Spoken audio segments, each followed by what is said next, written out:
Amigos, ayer el ministro de Energía y Minas, el ingeniero Antonio Almonte, daba unas interesantísimas informaciones que tienen que ver con Punta Catalina.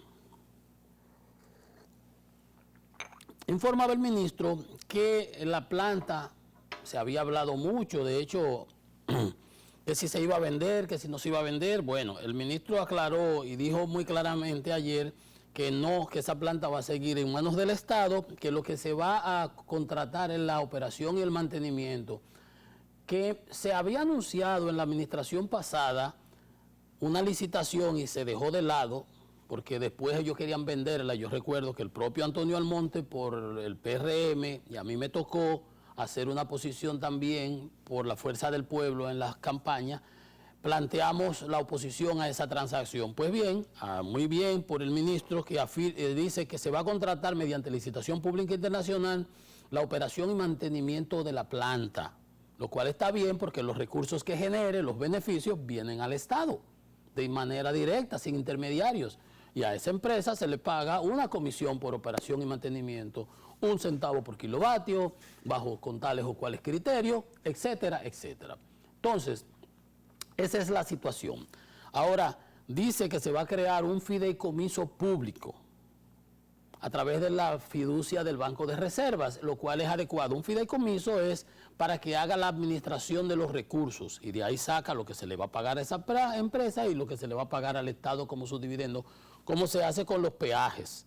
La red vial es un fideicomiso y así hay muchos otros proyectos y el Banco de Reservas, como es, hay fiduciarias privadas de los otros bancos, pero como es el Banco del Estado, la fiduciaria del Banco de Reserva será la que lo va a administrar como si fuera una empresa independiente del mercado eléctrico. Y me encantó otra parte que dijo, nosotros ciertamente en este sentido hablamos el mismo idioma, de que eso no puede interferir, no puede tener interferencias políticas, debe ser totalmente técnico, que se va a crear un consejo técnico que dirigirá la parte administrativa de la planta, como Dios manda. Eso está muy bien, yo los saludo, los felicito, esa es la solución, yo creo que está muy bien. Sobre las distribuidoras, dijo que había una nómina muy alta, que tenían 8.600 empleados, que lo han reducido a unos 7.000, y que también han tomado algunas previsiones en cuanto a las contrataciones de costos sobrevaluados que tenían las empresas distribuidoras. Entonces, ha caído bien. Por ejemplo, Bernardo Castellano, que es experto en la parte energética, dijo que saludaba esa decisión sobre el anuncio de la administración, de la contratación de la operación y el mantenimiento y la creación de una fiduciaria a través de una fiducia para la administración, que lo valoraba de forma positiva, que solamente pedían que fuera un proceso transparente, competitivo y libre. Conceptualmente estoy de acuerdo en que una firma especializada sea la responsable de la operación y mantenimiento de Catalina.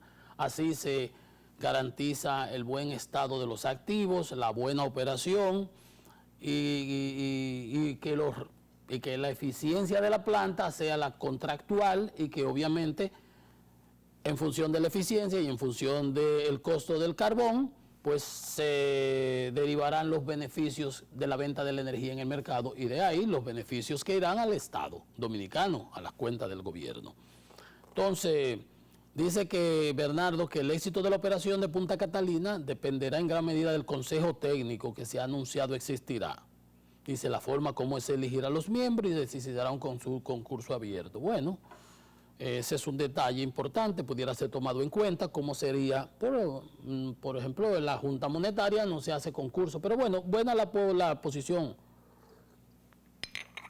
de Bernardo al respecto, que debiera ser tomada en cuenta, por lo menos que hayan personas que tengan calidad, capacidad, para que no sean políticos los que se nombren para llenar puestos, como se acostumbra a hacer en muchas de las instituciones, y como ha sido la costumbre.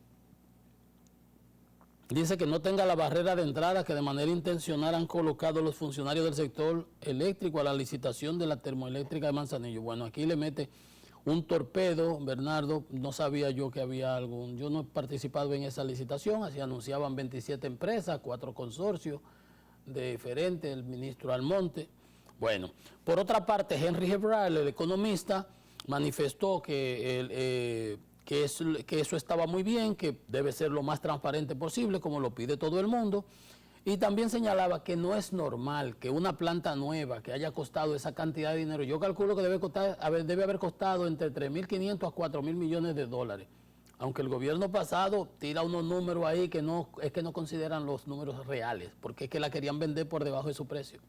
En el gobierno pasado, en este gobierno, se anunció de la venta de activos en el presupuesto del año de sometimiento del presupuesto, unos 91.000 millones de pesos que se iban a sacar, pero todo eso se ha dejado de lado. Ya con esta posición, parece que la posición del ministro Almonte se ha impuesto, porque no dudo yo que desde la parte fiscal quizás hubieran querido, porque el ministro de Hacienda quiere cuarto, porque le piden cuarto.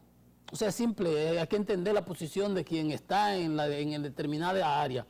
Cuando yo estoy, por ejemplo, dirigiendo la política energética, y digo, la ley de incentivos 5707 de renovable, le quitaron los incentivos al sector de renovable. Y yo estoy en el sector eléctrico, yo digo, hay que promover la mayor inversión, entonces hay que establecer los incentivos. Entonces el ministro de Planificación dice, no, porque eso me ensancha el déficit. Y el de Finanzas dice, no, porque eso me reduce los ingresos. O sea, que cada cual tira para su lado y es su responsabilidad. Por eso tienes que coordinar y ver qué es lo que más conviene y hacer un trade-off entre una cosa, entre otra, y ahí tratar de confluir. Pero eso es lo que sucede cuando hay estas situaciones, pero al menos está todo el mundo. Dice Ebrard que hay que pensar en una privatización aunque sea parcial, pero que hay que asegurar poner en orden a Punta Catalina, porque la parte técnica, quede resuelta. Pero yo digo que si se resuelve la parte técnica y empieza a operar como Dios manda y empieza a generar beneficios, no veo necesidad de privatizarla entonces. Porque nosotros hicimos la privatización en el 96, 97, 98, ¿no? Por ahí para esa época, porque las empresas del Estado eran deficitarias, incapaces. Las distribuidoras, yo creo que sí es factible una concesión, ahí están dando bandazos para aquí y para allá, y los administradores haciendo mucho bulto, pero no se ven realmente, aunque ahí el ministro da unas declaraciones importantes, que se han disminuido los costos, que los gastos operativos, pero al final del día los hechos, cuánto es lo que estaban requiriendo y cuánto es lo que siguen requiriendo. Bueno, saludo la decisión del anuncio a través de la fiduciaria y del Banco de Reservas y la contratación de la administración de la operación y mantenimiento de la planta de Punta Catalina, que también debe darse a conocer la auditoría que se está haciendo, supongo que está en proceso, y la creación de un equipo técnico, de un comité técnico para que se encargue de su administración. Perfecto, perfecto eso. Otra información interesante es de que las AFP a la fecha han entregado 8.633 millones y 12.984 pensiones. Dice que esos 8.633 millones fueron entregados a afiliados que entraron tardío al sistema, con más de 45 años, o como herencia, y que entre marzo 20 al marzo 21 se han entregado 12.984 pensiones por cesantía. Que los que tienen una edad de 57 años o más y que no tienen, que se encuentren cesantes, que no tengan trabajo y que ya no estén cotizando, pues pueden apelar para su pensión. Eso dice que las AFP, unas 11.250 pensiones por cesantía por edad avanzada han sido estipuladas para esas personas con más de 57 años. Eso es interesante. Ahí se está pidiendo el reembolso del 30%. Esa es una situación que es complicada, porque dice la administradora Kirsi Jaques que no es posible entregar ese dinero porque está totalmente invertido en el Banco Central, en documentos de deuda, etcétera, etcétera. Pero esa es la realidad que tenemos. Hay un debate con eso desde hace tiempo. En Chile se entregaron, en Chile se devolvieron. Nosotros hicimos un esquema muy parecido al chileno. Y al final lo que hay que tratar de garantizar la solvencia a largo plazo de esas instituciones para que